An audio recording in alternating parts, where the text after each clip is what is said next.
All right, guys, so now that I've gone over the POD from the previous lesson, 4-4, let's move on to lesson 4-5. And our objective is to use the Pythagorean theorem and its converse to solve problems. So here's your POD and opening exercise. You need to complete that on your own. All right. So for the mini lesson, our essential understanding says, if you know the lengths of any two sides of a right triangle, you can find the length of the third side by using the Pythagorean theorem.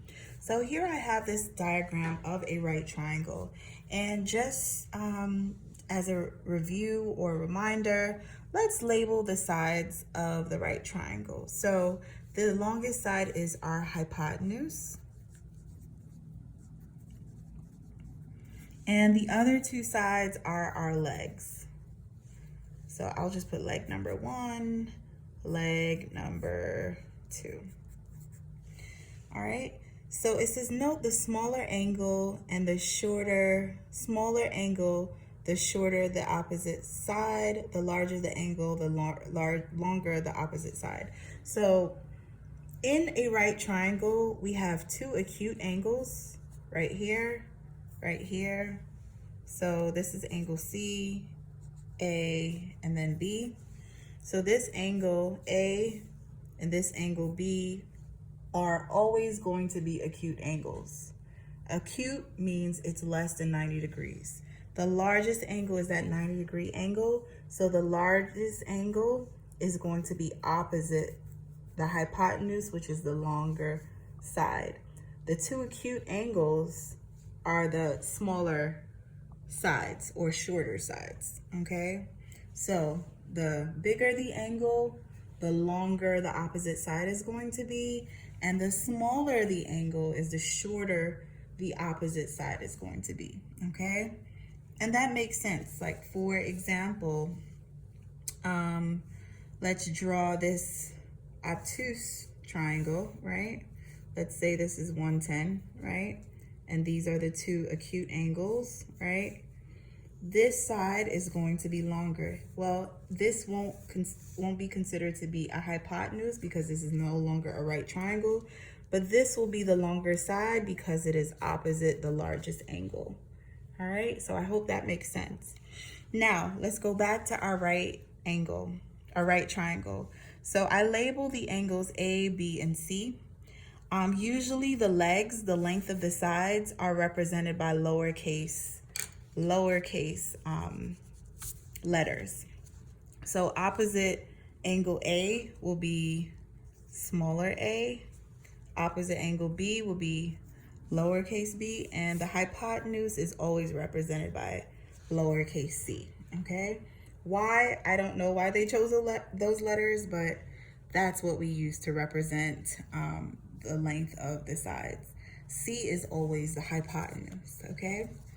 And these numbers, or letters, I should say, are important because this is a part of the Pythagorean theorem, A, B, and C, okay? So that leads us into theorem 8-1, the Pythagorean theorem. So if we have this right triangle, what the Pythagorean theorem is stating is if we multiply, or square the first leg and add it to the square of the second leg of the triangle, it will be equal to the hypotenuse squared, okay? So here it has leg 1 squared plus leg 2 squared is equal to the hypotenuse squared. So a squared plus b squared is equal to c squared, all right? So let's look at an example. Example 1, find the value of x, give your answer in the simplest radical form. So we need to simplify the radical. All right, so here we have a right triangle that's been rotated, it looks like, right? So where's our hypotenuse? Well, let's look for that 90-degree angle. The side that's opposite it is going to be our hypotenuse. So this is our C. And we can call this A, and we can call this B, all right? So now we know what the formula for Pythagorean theorem is. It's A squared plus b squared is equal to c squared. So now you just plug in the numbers.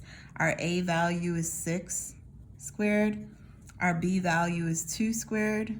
And our C value is x squared. All right. So once we evaluate this, we will be able to find the value of x or C. All right. So 6 squared is what, 36, plus 2 squared, which is 4, right, is equal to x squared. So 36 plus 4 gives us 40, right? So we get 40 is equal to x squared. Now we have to, in order to get rid of the square, we have to take the square root on both sides. So x is equal to radical 40, but again, it says in simplest radical form, so we need to simplify that radical. So we have to find two numbers, one of which has to be a prime number. So I'm going to pick 10 and 4, okay? So 10 and 4. 4 is the perfect square, 10 is your prime number. So your answer is going to be 2 radical 10. And that's our answer for x. All right. Let's move on to example number 2. Again, find the value of x, give your answer in the simplest radical form. Okay, let's identify where our hypotenuse is. Well, it's x. So C is going to be here, this is going to be A, and this is going to be B. So let's write out our formula. A squared plus B squared is equal to C squared. Let's substitute in our numbers. So 8 squared plus 4 squared is equal to x squared, all right? So 8 squared is 64 plus 16 is equal to x squared. 64 plus 16 gives us 80. So off the bat, we know that 80 is not a perfect square, so we have to simplify that radical. So we got to find two numbers, one of which has to be a perfect square.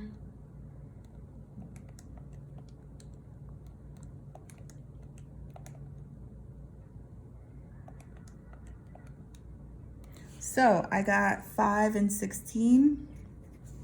So x is going to be equal to, well, the square root of 16 is 4. So it's going to be 4 radical 5. And that's your answer, okay? Let's look at example 3. Now look at the difference here. For example 3, we have an expression in there which will require a little bit more work, but it's still the same concept. We have to look at where the right angle is located. The side opposite that is our hypotenuse. So this is going to be C, this will be A, and this will be B, all right? Let's start off with our Pythagorean theorem. A squared plus B squared is equal to C squared. So our A squared is x minus 2 squared, plus our B squared, which is 4 squared, is equal to x squared, all right? Now look at what's gonna happen. We're gonna have to multiply two binomials. So x minus 2 times x minus 2 plus 4 squared is equal to x squared. Now this is going to turn into x squared plus 4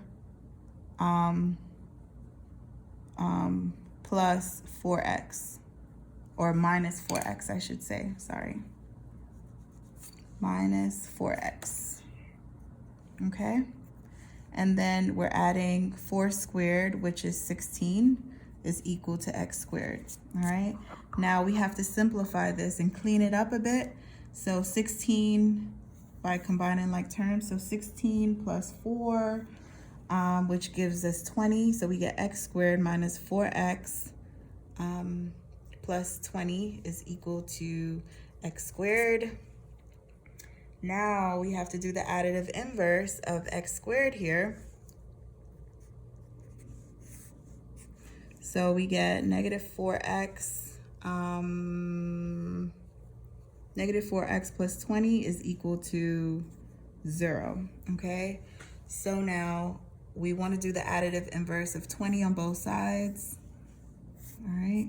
So we end up here with negative 4x is equal to negative 20. And when you divide the multiplicative inverse of negative 4 on both sides, x is going to be equal to 5.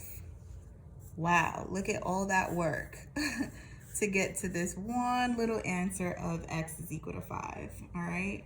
So that's our answer. I know there were a lot more steps than what we did here, but you have to bear in mind that instead of having a number, we had an expression here, which created two binomials. So whenever you have two binomials, you have to multiply them and you get a trinomial, right? And then combine like terms, clean it up, and then solve for x. Okay, so take a minute to copy that down. All right, so let's move on. So the next theorems that we're going to learn about is the converse of the Pythagorean theorem. What do we do when we're working backwards? So in the first three examples, we were finding the value of the hypotenuse, which is represented by x, right? But now, what do we do if the hypotenuse is greater than the sum of the two legs? Or what do we do if the hypotenuse is less than the sum of the two legs? And that's where we get the converse of the Pythagorean theorem. So what this is saying is, if the sum of the squares of the length of the two sides of a triangle is equal to the square of the length of the third side, then the triangle is a right triangle. So we would use this if and only if we wanted to prove that the triangle is a right triangle. So please write as a note,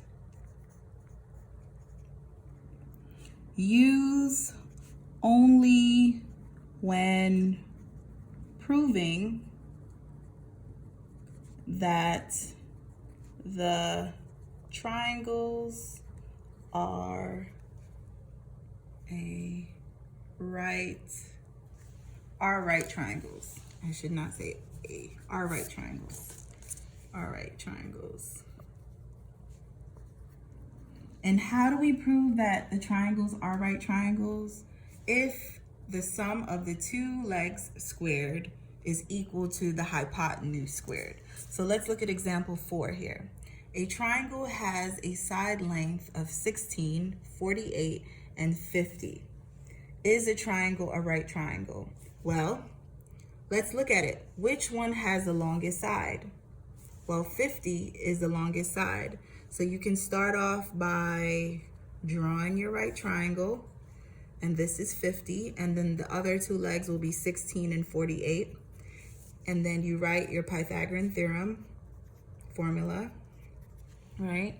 And then you just substitute the numbers. If it's equal to 50 squared, then we know definitely that this is a right triangle, okay? So let's do that. So we get 16 squared plus 48 squared is equal to 50 squared. Let's see if the numbers add up. So 16 squared gives us 256. 48 squared gives us 2,304. And 50 squared gives us 2,500. Now, when we add these two together, do we get 2,500? Well, we don't know. So I'm going to put a question mark there. So 256 plus 2,304, that gives me 2,560. So as you can see, they're not equal. So therefore, this is not a right triangle. I want you guys to think, what would this number have to be in order for this to be a right triangle? Just think about it.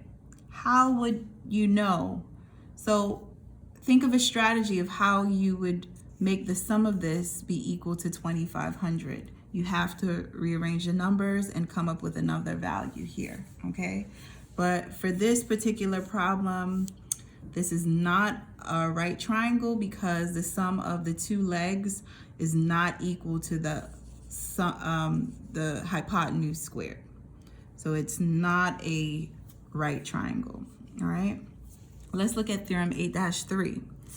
Now it says, if the hypotenuse square is greater than the sum of the two legs squared, then the triangle is an obtuse triangle, all right? So if the length of this hypotenuse, right, is bigger than the sum of A and B squared, right, then it's going to be an obtuse triangle, not a right triangle.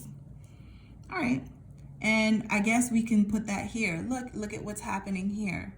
This previous example, the sum of the two legs is greater than the hypotenuse.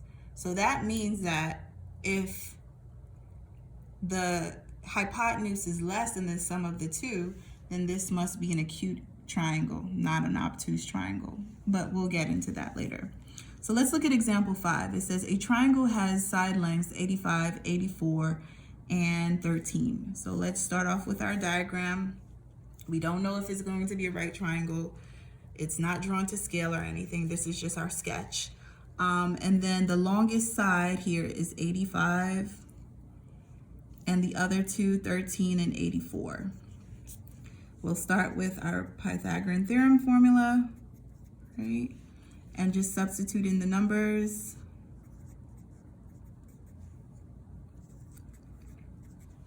All right, so 13 squared is 169.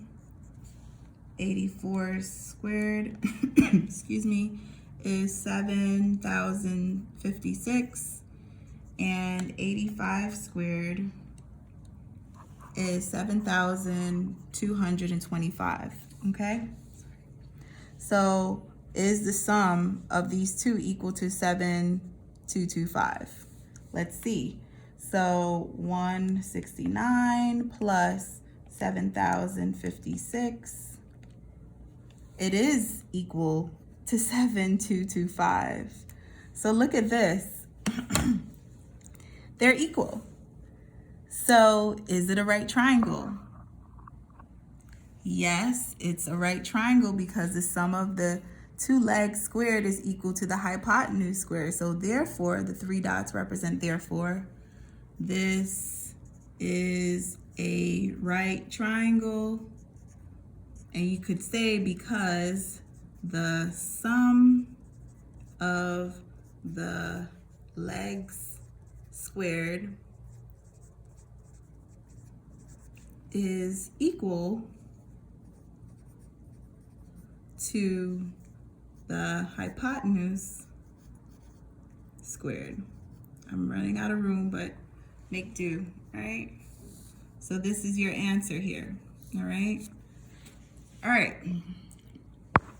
Now for the last theorem, 8-4.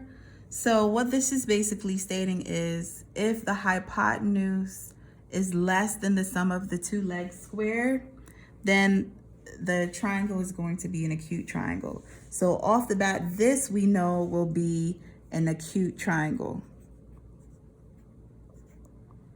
Acute triangle, because the sum of the two squares were greater than the hypotenuse. So let's look at this example 6. It says a triangle has side lengths 6, 11, and 14. Is it acute, obtuse, or right? So again, you want to start off with some sort of diagram. The longest side is 14, so that's going to be our hypotenuse. And the other two sides will be the legs, so 6 and 11. We write our Pythagorean theorem formula, a squared plus b squared is equal to c squared. And we're plugging in our numbers, so 6 squared plus 11 squared is equal to 14 squared, right? 6 squared is 36 plus 11 squared, which is 121, and 14 squared is 196. And when we add the 2 up, is it going to be equal to 196? Let's see. So 36 plus 121, that gives us 157. So look, 157 is less than 196. So what kind of triangle is it?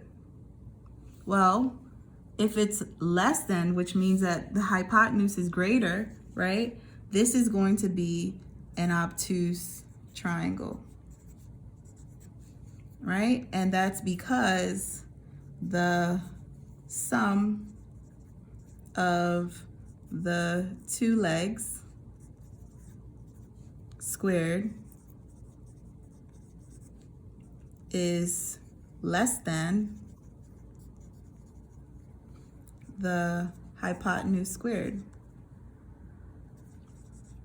All right. I hope that actually helps you understand it. And again, if you have any questions, feel free to reach out to me on Google Classroom between the hours of 10 and 3 p.m. Monday through Friday. Now, the last concept that we're going to learn in this lesson is the Pythagorean triple. All right.